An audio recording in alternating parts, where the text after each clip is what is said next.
প্রিয় শিক্ষার্থীবৃন্দ, সবাইকে আজকে অনলাইন ক্লাসে ধন্যবাদ। আমরা যে নবম এবং দশম শ্রেণীর শিক্ষার্থীদের আমি প্রায় তাদের যে অনলাইন ক্লাসগুলো করি, অনলাইন ক্লাসগুলো বিষয়ভিত্তিক এবং অ্যাসাইনমেন্ট সম্পর্কিত। আজকে আমি যে এখন নবম দশমের শ্রেণীর জীববিজ্ঞান ক্লাস নেব। জীববিজ্ঞানের অধ্যায় 6 জীবে পরিবহন। অধ্যায় 6 জীবে পরিবহন। এখন আমরা প্রথমে জানব যে জীবের পরিবহনটা কি। আমরা জানি পরিবহনটা হলো স্থানান্তর। পরিবহন হলো স্থানান্তর। এখন জীবের যেমন যে উদ্ভিদ আছে, উদ্ভিদ মাটি থেকে প্রয়োজনীয় খনিজ লবণ এবং পানি সে মূলরূপের সাহায্যে শোষণ করে, এবং এই শোষণকৃত পানি এবং খনিজ লবণ উদ্ভিদের কোষতে কোষান্তরে পরিবাহিত হওয়াটাই হলো পরিবহন। এবং উদ্ভিদের পাতায় যে খাদ্য প্রস্তুত করে সেই খাদ্যটা আবার তার শরীরের বিভিন্ন অংশে পৌঁছে দেওয়াটাই হলো পরিবহন। এরপর আছে যে প্রাণীরও সেরকম ঠিক পরিবহন আছে। পানি খাদ্য গ্রহণ করে এবং এই খাদ্যটা শরীরে পরিপাক হয়। পরিপাক হওয়ার পরে এটা কি করা হয় যে রক্তের মাধ্যমে পরিপাকিত খাদ্যটা শরীরের বিভিন্ন কোষ থেকে কোষান্তরে পৌঁছে দেয়। এই কোষ থেকে কোষান্তরে পৌঁছে দেওয়াটা হলো পরিবহন। এই পরিবহনের মধ্যে মানুষের একটি গুরুত্বপূর্ণ পরিবহন তন্ত্র আছে, সেটা হলো রক্ত সংবহন তন্ত্র। অর্থাৎ রক্তটা শরীরের বিভিন্নভাবে পরিবাহিত হয়। কিভাবে সেটা পরিবাহিত হয় আমরা তাও জানি যে সাধারণত রক্তটা পরিবহন করে শিরা, উপশিরা, ধমনী, কৈশিক নালী, কৈশিক জালিকা, এগুলো শরীরের মধ্যে জালের মধ্যে ছড়িয়ে আছে, এরা পরিবহন করে। আর এই পরিবহনের প্রধান অঙ্গ হলো হৃৎপিণ্ড। এই হৃৎপিণ্ডের সংকোচন এবং প্রসারণের ফলে আমাদের পুরা দেহে রক্ত কি হয়, পরিবাহিত হয়। আজকে আমরা যে জানব যে এই যে রক্ত পরিবহনের ফলে মানুষের দেহের মধ্যে কি থাকে, রক্তের একটা চাপ থাকে, এবং সেই রক্তের চাপটাকে আমরা বলি pulse rate.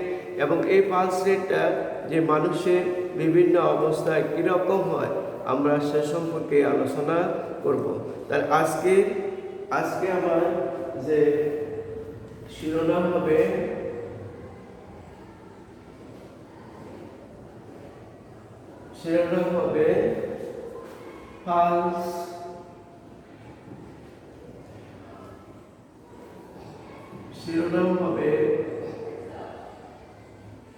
Pulse pulse rate বিভিন্ন অবস্থায় বিভিন্ন হয় কেন। অর্থাৎ একজন সুস্থ মানুষের যে পালস রেটটা, এটা তার বিভিন্ন অবস্থায় বিভিন্ন হয় কেন। তো আমরা প্রথমে জানবো পালস রেটটাকে। আমরা যে আমাদের যে হৃৎপিণ্ড আছে, এই হৃৎপিণ্ডটা কি করে স্পন্দন হয়, সেই স্পন্দনটাকে আমরা হাতের কবজির মধ্যে হাত দিয়ে অনুভব করতে পারি। এই যে হৃৎপিণ্ডের স্পন্দন, এই হৃৎপিণ্ডের স্পন্দনটাকে বলা হয় পালস। তাহলে পালস আমরা কাকে বলবো, যে হাতে যদি আমরা বলি পালসটা আমরা কাকে বলবো, হাতে কবজিতে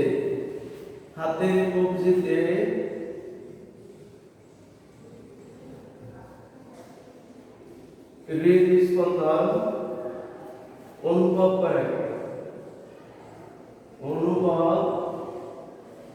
করাকে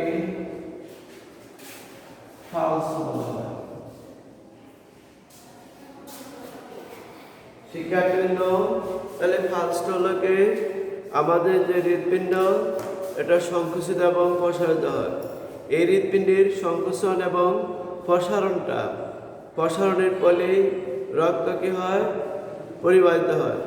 এই রক্ত পরিবহনের সময়ে আমাদের হৃৎপিণ্ডের যে সংকুচন এবং প্রসারণ ফলে রক্তের একটা চাপ থাকে, সেই রক্তের চাপটাকে আমরা যদি আমাদের এই হাতের মধ্যে 3 আঙুল দিয়ে ধরে, তাহলে আমরা স্পষ্টভাবে আমরা বুঝতে পারি যে আমাদের হৃৎপিণ্ডের সংকোচন এবং প্রসারণ হচ্ছে, অর্থাৎ হৃদস্পন্দন হচ্ছে। এই হৃদস্পন্দনটাকে বলা হয় কি পালস। এই হৃদস্পন্দনটাকে বলা হয় কি পালস বলা হয়। এবং পালস রেট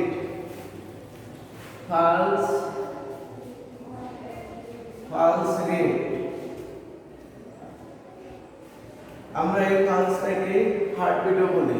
এই পালসটাকে আমরা কি বলি, হার্টবিটও বলি। তাহলে পালস রেট হলো কি যে প্রতি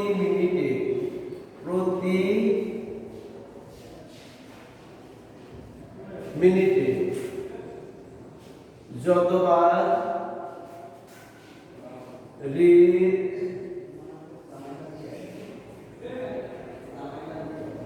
হৃদস্পন্দন অনুভূত হয় তাকে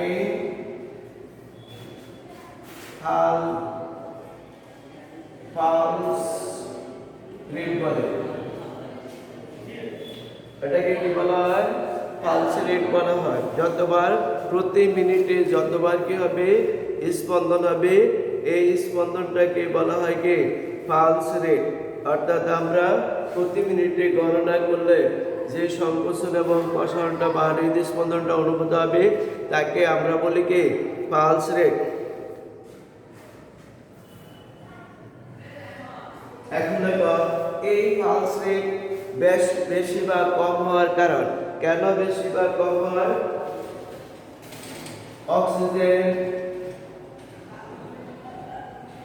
অক্সিজেন শোষণ ও কার্বন ডাইঅক্সাইড নিঃসরণ করার প্রয়োজনীয়তা সহ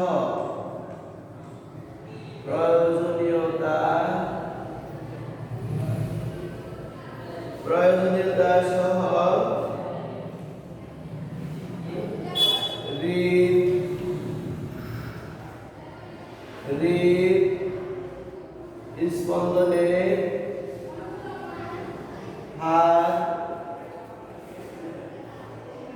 হার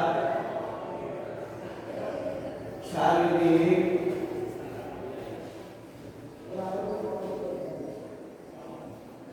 চাহিদা অনুসারে পরিবর্তিত হয়।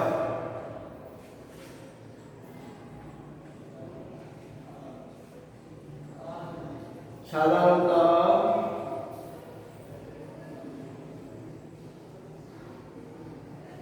বিশ্রামের সময় 60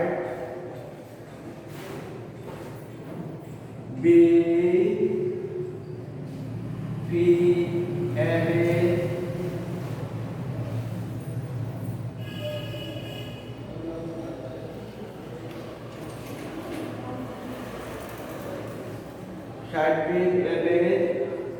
নিচে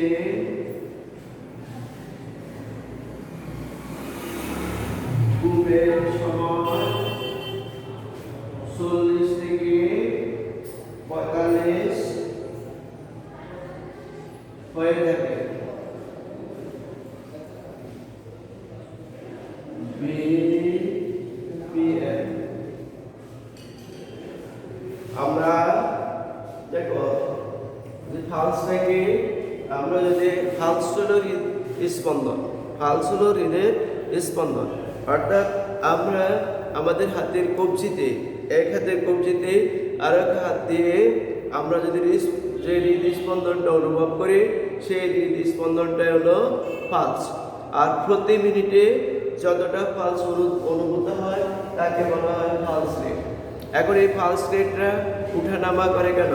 উঠানামা করার কারণ হলো যে আমাদের দেহে অক্সিজেন শোষণ হয় এবং কার্বন ডাইঅক্সাইড নিঃসরণ হয়। এই অক্সিজেন শোষণ এবং কার্বন ডাইঅক্সাইডের নিঃসরণটা নির্ভর করে শারীরিক চাহিদার উপর। এটা নির্ভর করে কার উপর? শারীরিক চাহিদার উপর। অর্থাৎ শারীরিক চাহিদা বলতে শরীরের পরিশ্রমের উপর নির্ভর করে। যখন বেশি পরিশ্রম করা হয় তখন অক্সিজেন বেশি না হয়, যত বেশি অক্সিজেন না হয় কার্বন ডাইঅক্সাইড ত্যাগ করা হয়, তখন হৃৎপিণ্ডকে বেশি কাজ করতে হয়।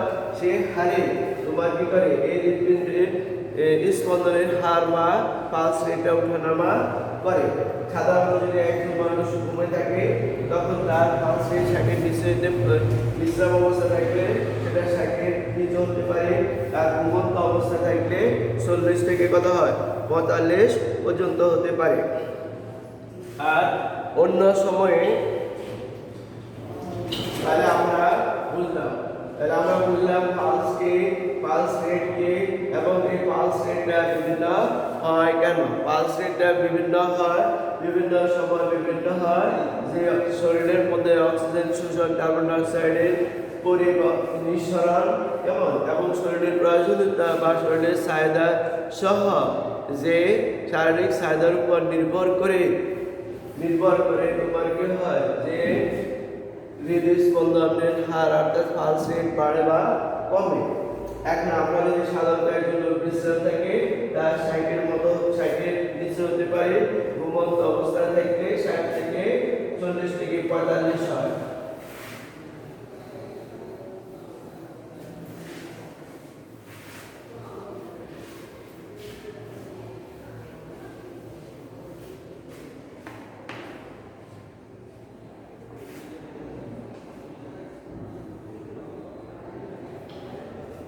তবে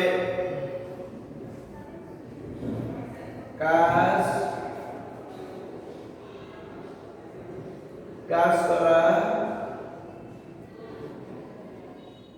অন্য কোন ধরনের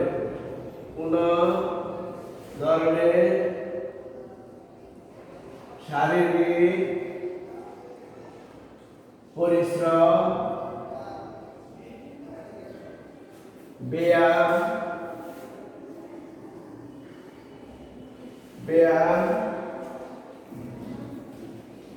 ব্যায়াম করা অবস্থা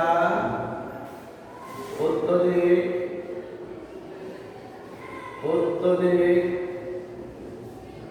মানসিক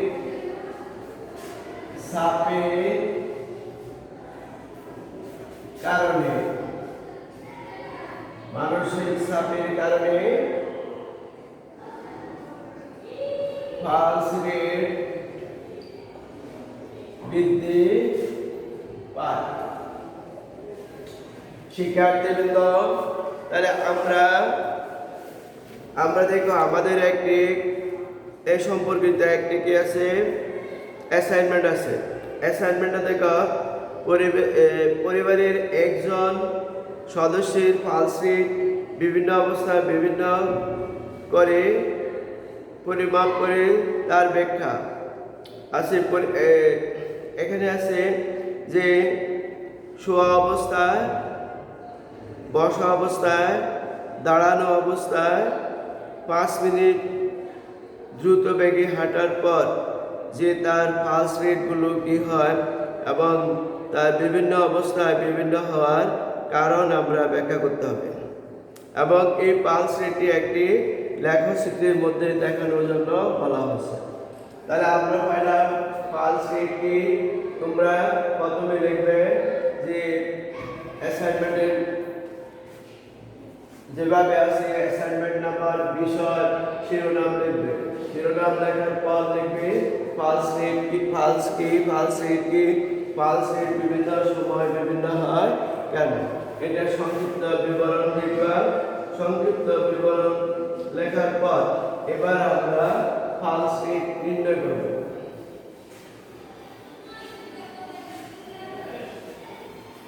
আমরা পালস রেট নির্ণয় করব।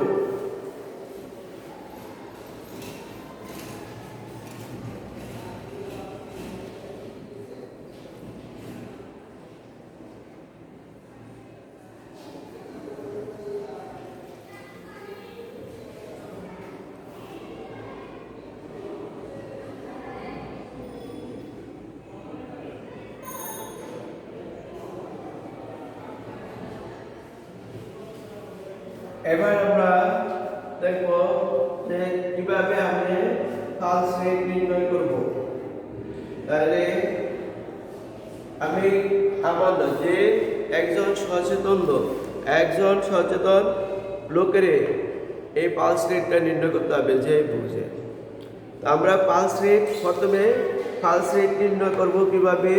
তারা একজন পূর্ণবয়স্ক নিলাম, আমি আমার ভাইকে নিলাম, মনে করো আমি আমার বড় ভাইকে নিলাম অথবা বড় বোনকে নিলাম। তাহলে তোমরা তোমার বড় ভাই বড় বোন যাকে নাও, দেখবা যে আমার বড় ভাই এর বিভিন্ন অবস্থায় পালস রেট নির্ণয়। এরপরে পালস রেটটা নির্ণয় করবে কিভাবে। তার যে হাত আছে, দেখো এই হাতের কবজি বরাবর কয়টা আঙুল দেবা, এই 3টা আঙুল দিয়ে এভাবে ধরবা। ধরার পর মধ্যের আঙুলটা দিয়ে একটু চাপ দিয়ে ধরে তুমি এবার কি করবা, সামনে গড়ে রাখবা। গড়ে রাখি তুমি তার পালস রেটটা হিসাব করবা। শিক্ষার্থীবৃন্দ, তোমরা খেয়াল করো যে পালস রেট কিভাবে হিসাব করবা। তুমি তোমার না, অন্য একজনের নির্ণয় করতে হবে। যার পালস রেট নির্ণয় করবা, হয় তোমার বড় ভাই হোক, বোন হোক, বাবা হোক, যাই হোক, একজনের পালস রেট নির্ণয় করবে। যার পালস রেট নির্ণয় করার সময় সে যেন এই বিষয়টা বোঝে। পালস রেট নির্ণয় করার সময় তার যে কোনো হাত, এই হাতের উপর কয়টা আঙুল দিবা, 3। এই 3টা আঙুল থেকে বরাবর হাতের কবজিতে ধরবা। ধরার পর মধ্যে যে আঙুল আছে, মধ্যে আঙুল দিয়ে স্পৃদের সংকোচনটা অনুভব করবা এবং সেটা তুমি গুনবা প্রতি মিনিটে কবার হয়। এরপর এটা যে বিভিন্ন অবস্থায় নিয়ে তারপর এটা লিখবা। এখন আমি নিতেছি। আমাকে কয়টা অবস্থা নেওয়ার জন্য বলা হয়েছে? 4টি অবস্থায়।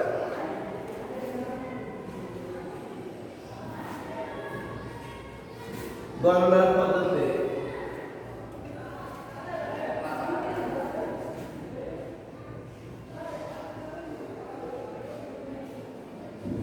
পালস রেট গণনার পদ্ধতি আমি দেখাচ্ছি। পালস রেট কিভাবে নির্ণয় করবে। যার পালস রেট নির্ণয় করবে তার হাতের উপর, তোমার হাতের কথা 3টা আঙুল রেখে তারপরে মধ্যের আঙুল দিয়ে একটু চাপ দিয়ে যে হৃদস্পন্দন অনুভূত করবে এবং প্রতি মিনিটে তা গণনা করবে এবং সেটাই হবে পালস রেট। এবার আসো আমরা কি নেব, 4টা দাম নেব।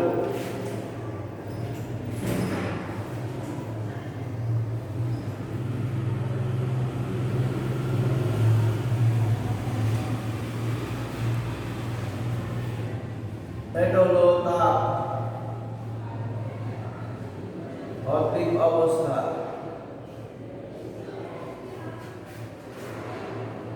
পালস রেট প্রতি মিনিটে।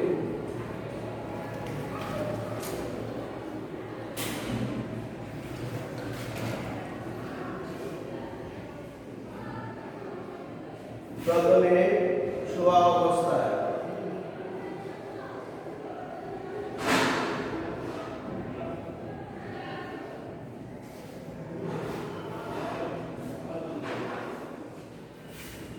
বসা অবস্থায়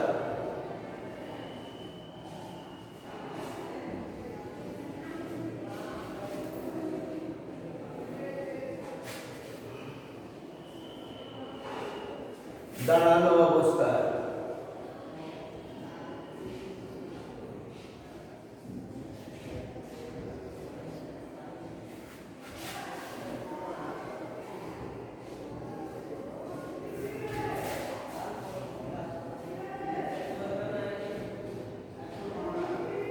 5 মিনিট দ্রুত হাঁটার পথ। শিক্ষার্থীবৃন্দ, এবার আমরা কি নেব যে ফালস রেট। তাহলে আমি ফালস রেটটা হিসাব করব কিভাবে? সে তুমি যাকেই নাও তার প্রথম তাকে শোয়া অবস্থায়, যে তার শোয়া অবস্থায় ফালস রেটটা নেবা। এরপর তাকে শোয়ার থেকে বসায় ফালস রেট নেবা। তারপর দাঁড়ানো অবস্থায় নেবা। দাঁড়ানো অবস্থায় নেওয়ার পর 5 মিনিট তাকে দৌড়াবা। দ্রুত 5 মিনিট দৌড়ানোর পর তার ফালস রেট নেবা। দ্রুত 5 মিনিট দৌড়ানোর পর তার কি নেবা? ফালস রেট নেবা। তাহলে আমরা প্রথমে যে শোয়া অবস্থায় যেহেতু একজন পূর্ণবয়স্ক মানুষের যে পালস রেট সাধারণত 72 থাকে। শোয়া অবস্থায় আমরা হয়তো তুমি পাইলা যে তার কত পাইছ? 68 পাইছ। কত পাইছ? প্রতি মিনিটে 68 বার পাইছ। এবার আসো বসা অবস্থায়। দেখো শোয়া অবস্থায় শরীরের কোনো কর্মকাণ্ড নাই। শরীরের কর্মকাণ্ড একেবারে নাই। শারীরিক কর্মকাণ্ড না থাকার কারণে এই পালস রেটটা সবচেয়ে কম হচ্ছে। এরপরে তাকে কি করো? বসা অবস্থায় নিলাম। কি অবস্থায়? বসা অবস্থায় নিলাম। আমি বসা অবস্থায় নেওয়ার পর দেখা গেল যে তার পালস রেট হচ্ছে কত? 75 বার। কত হচ্ছে? 75 বার। শিক্ষার্থীবৃন্দ, তোমরা এটাকে কোণে হিসাব করে লিখবে। বেশি হইতে পারে, কম হতে পারে, হুবহু কেউ এটা লিখে দেবে না। এরপর আসো দাঁড়ানো অবস্থায় দেখা যায় যে তার পালস রেট কত? 80 বার। এবার যখন আমি তাকে 5 মিনিট দৌড়ানোর পর দেখা গেল যে তার পালস রেট বাড়ে গেছে 90 বার। তাহলে শিক্ষার্থীবৃন্দ, আমরা এই 60 ধাপে তার কি পাইছে? 60 ধাপে আমরা পালসের 60 রেট পাইছি। তাহলে 60 অবস্থায়, শোয়া অবস্থায় পাইছি, বসা অবস্থায় পাইছি, দাঁড়ানো অবস্থায় পাইছি এবং 5 মিনিট দ্রুত দৌড়ানোর পর আমরা তার কি পাইছি? পালস রেট পাইছি। এখন আমি কি করব? যে তার পালস রেটটা একটি লেখচিত্রের মাধ্যমে দেখাবো। তোমরা অবশ্যই সেই লেখচিত্রটা ব্যবহার করবা গ্রাফ পেপারে। যদি গ্রাফ পেপার তোমরা ব্যবহার করো তাহলে অবশ্যই সঠিকভাবে পারবা। আর যদি খাতায় আঁকেও তাহলে তোমার আঁকার যে ঘরগুলো আছে, ঘরগুলো হয়তো সঠিক পরিমাণে হবে না, তখন তোমার গ্রাফটাও যথাযথ হবে না। এজন্য তোমরা বাজার থেকে গ্রাফ পেপার কিনবে এবং বাজার থেকে গ্রাফ পেপার কিনে তোমরা সেই গ্রাফটা করবা। এখন আমি দেখা যাচ্ছে যে গ্রাফটা তোমরা কিভাবে সম্পন্ন করবে। তাহলে প্রথমে তোমরা লিখবা ফালসটাকে এবং ফালস রেটকে। তারপরে লিখবা যে ফালস রেট কেন এটার পরিবর্তন হয় লেখার পর ফালস রেট নির্ণয় করবা। কিভাবে নির্ণয় করবা সেটা অবস্থায় আমি সেটা বর্ণনা করে দিলাম। এবার এটাকে লেখচিত্রের মধ্যে দেখাবো আমি।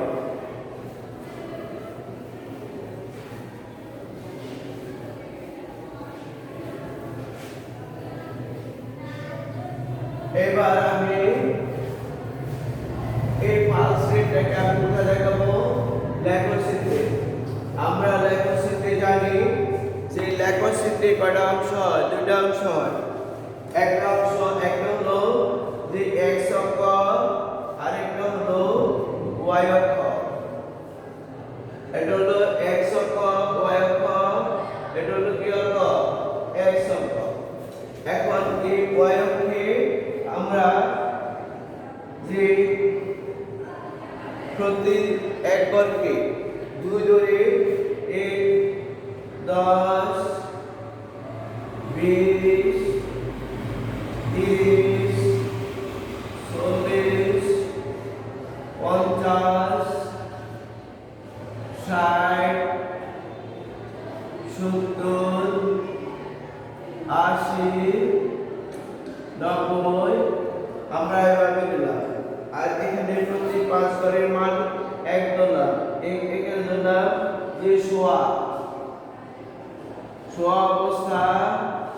ঠিক এই 5 গজ তুললাম যে বসা অবস্থা, বসা অবস্থা, এই 5 গজ তুললাম দাঁড়ানো অবস্থা, দাঁড়ানো অবস্থা, আর এই 5 গজ প্রতি 5 গজ তুলবে, এই 5 গজ হলো দ্রুত দৌড়ানো অবস্থা, অবস্থা। শিক্ষার্থীবৃন্দ, তাহলে আমরা গ্রাফটা এভাবে করবো। কেমন? এই গ্রাফটা তোমরা কোথায় করে, এই গ্রাফটা তোমরা কোন কাগজে করবে? সব কাগজে, আলাদা সব কাগজ কিনবে এবং সব কাগজ কিনে এই গ্রাফটা করবে। আর তুমি ইচ্ছা করলে খাতার মধ্যেও পারো, কিন্তু খাতার মধ্যে করার সময় তোমাকে অবশ্যই খেয়াল রাখতে হবে যে ঘরগুলো সঠিক মানের হতে হবে, একই মানের হতে হবে, এবং ঘরগুলো যদি একই মানের হয় তাহলে তুমি যথাযথভাবে আঁকতে পারবা, আর যদি না হয় তাহলে ঠিক হবে। এবার আমি গ্রাফ পেপার আঁকবো। তাহলে x অক্ষ y অক্ষ আমরা বিবরণ লিখব। x অক্ষ বরাবর 4টি অবস্থান, y অক্ষ বরাবর পালস রেট। তো পালস রেট হলে আমি প্রতি ঘরের মান 2 ধরে নিলে 10, 20, 30, 40, 50, 60, 70, 80, 90। এখন আমি এবার মান বসাবো। প্রথম আমি পাইছি কত? 68। 68 হলো শো অবস্থায় 68, এটা হলো কত? 60। 68 হলে 70 এর কাছাকাছি। তাহলে ঠিক আমি কোথায় যাব? এই বরাবর, এই হলো 68, এই আমি 68 তে একটা দাগ দিলাম। কেমন? এবার আমি বসা অবস্থায়, বসা অবস্থায় আমি পাইছি 76। 76 হলে 70, 80, মাঝামাঝি থেকে 1 বেশি, মাঝামাঝি থেকে 1 বেশি। এটা কোন বরাবর যাবে? বসা অবস্থায় যাবে। এরপর শিক্ষার্থীবৃন্দ,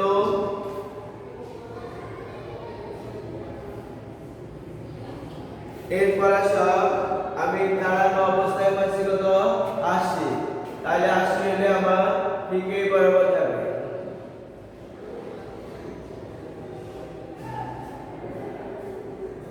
দাঁড়ানো অবস্থায় এই 80 আমার এখানে। এরপর দেখো আমি দ্রুত হাঁটার পর, আমি দ্রুত হাঁটার পর পাইছি কত? 90। তাহলে দ্রুত হাঁটার পর কত দিবা? 90। এই আমি পাইছি কি যে পালস রেট। এবার আমি যোগ করব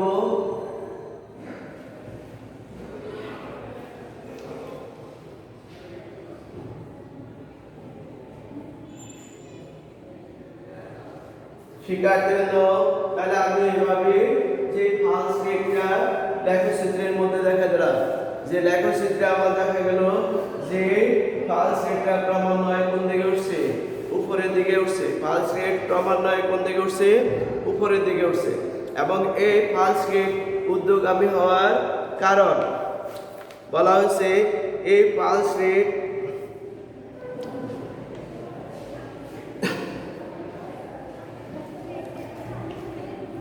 এবং এই 4টি অবস্থায় যে পালস রেট বিভিন্ন হয়েছে, এই বিভিন্ন হওয়ার কারণ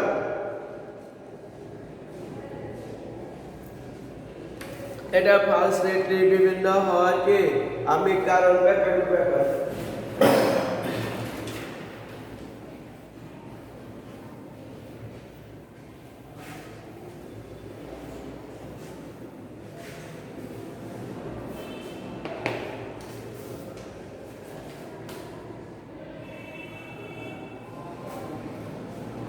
এখন দেখো যে আমি কারণ ব্যাখ্যা করব বিভিন্ন অবস্থায় পালস রেট বিভিন্ন হওয়ার কারণ।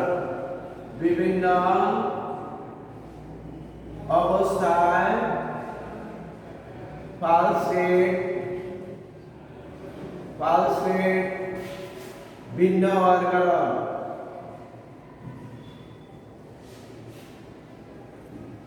কেন হয়? সাধারণ অবস্থায়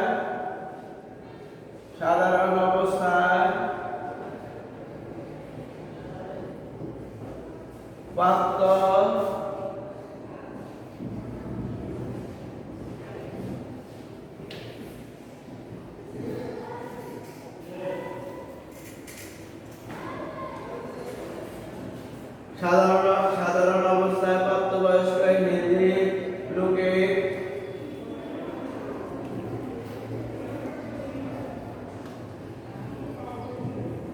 পালস রেট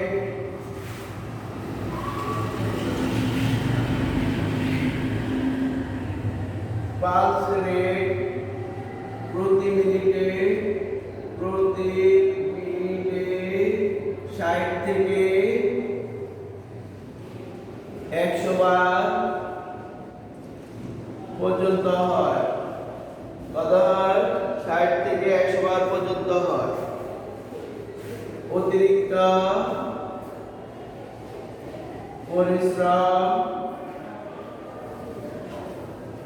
ব্যায়াম, খেলাধুলা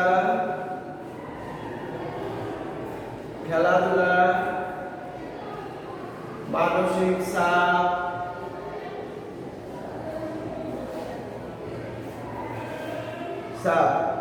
চাপের ক্ষেত্রে পালস রেট বেশি হয়। তাইলে আমরা লেখচিত্রে দেখলাম যে বিভিন্ন অবস্থায় পালস রেট বিভিন্ন। এই পালস রেট বিভিন্ন হওয়ার কারণ সাধারণত প্রাপ্তবয়স্ক একজন হেলদি লোকের পালস রেট থাকে প্রতি মিনিটে 60 থেকে 100 বার পর্যন্ত। কিন্তু যখন কেউ অতিরিক্ত পরিশ্রম করে অথবা ব্যায়াম করে অথবা খেলাধুলা অথবা অতিরিক্ত মানসিক চাপ থাকে, তখন তার এই পালস রেটটা বেড়ে যায়। কারণ তখন শারীরিক কর্মকাণ্ড বেশি হয়। শারীরিক কর্মকাণ্ড বেশি হওয়ার সাথে সাথে কি হয়, যে হৃৎপিণ্ডের কাজ বাড়ে এবং এই হৃৎপিণ্ডের কাজ বাড়লে স্পন্দন বাড়ে। স্পন্দন বাড়লে তোমার হৃদস্পন্দন বাড়ার সাথে সাথে তোমার কি বেড়ে যায়, রক্তের চাপও বেড়ে যায়। এবার আমরা কেন বাড়ে আমরা দিলাম। এবার আমরা সাইক্লিক অবস্থায় কেন ভিন্ন হলো তার বিবরণ দেব। প্রথমে দেখো আমরা পেয়েছি শোয়া অবস্থা।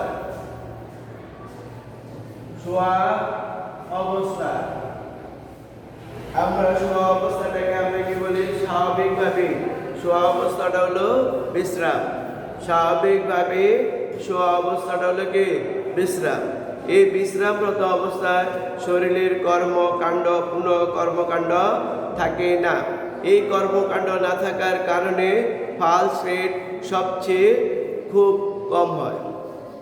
তাইলে আমরা দেখব যে শোয়া অবস্থায় গেছে যে শরীরে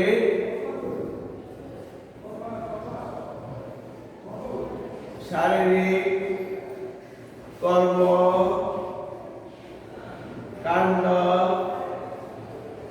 একেবারে থাকে না।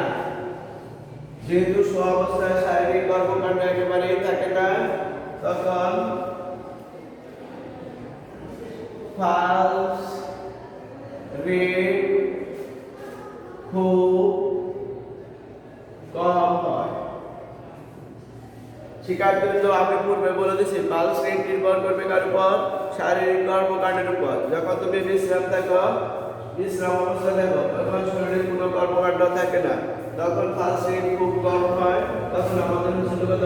65 বার।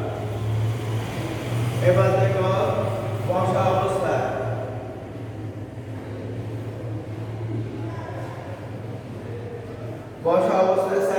শিক্ষার্থীবৃন্দ, বসা অবস্থায় আমার কি হচ্ছে যে আমি সম্পূর্ণ বিশ্রাম থেকে একটু উঠে বসলাম। যখন উঠে বসবে তখন কি হবে? শরীরের শারীরিক সামান্য কি হবে? কর্মকাণ্ড হবে। বিশ্রাম অবস্থায় কোনো কর্মকাণ্ড নাই। আর এই বসা অবস্থায় কি হবে? বিশ্রাম অবস্থা থেকে একটু বেশি কি হবে? তোমার কর্মকাণ্ড হবে। তাহলে এখানে বিশ্রাম অবস্থা থেকে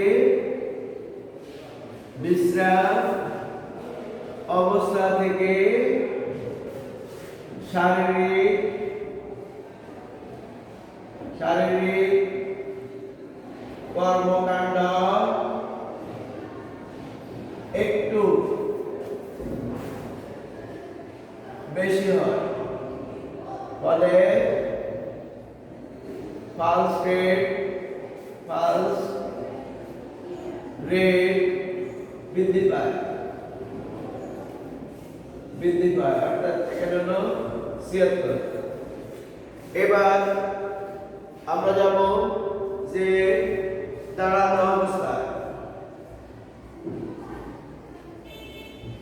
দাঁড়ানো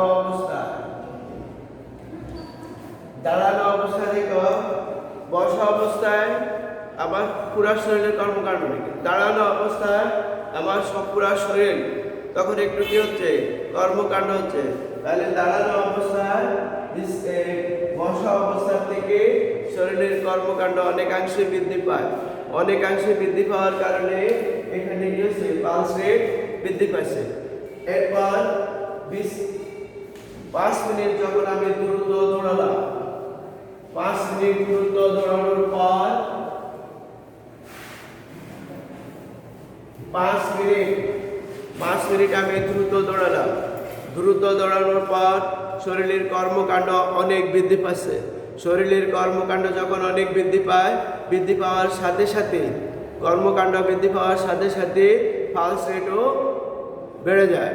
যার কারণে 5 মিনিট দৌড়ানোর পর, দ্রুত দৌড়ানোর পর আমরা পালস রেট পেলাম কত, 90। তাহলে শিক্ষার্থীবৃন্দ, আমরা যে অ্যাসাইনমেন্টের যে পালস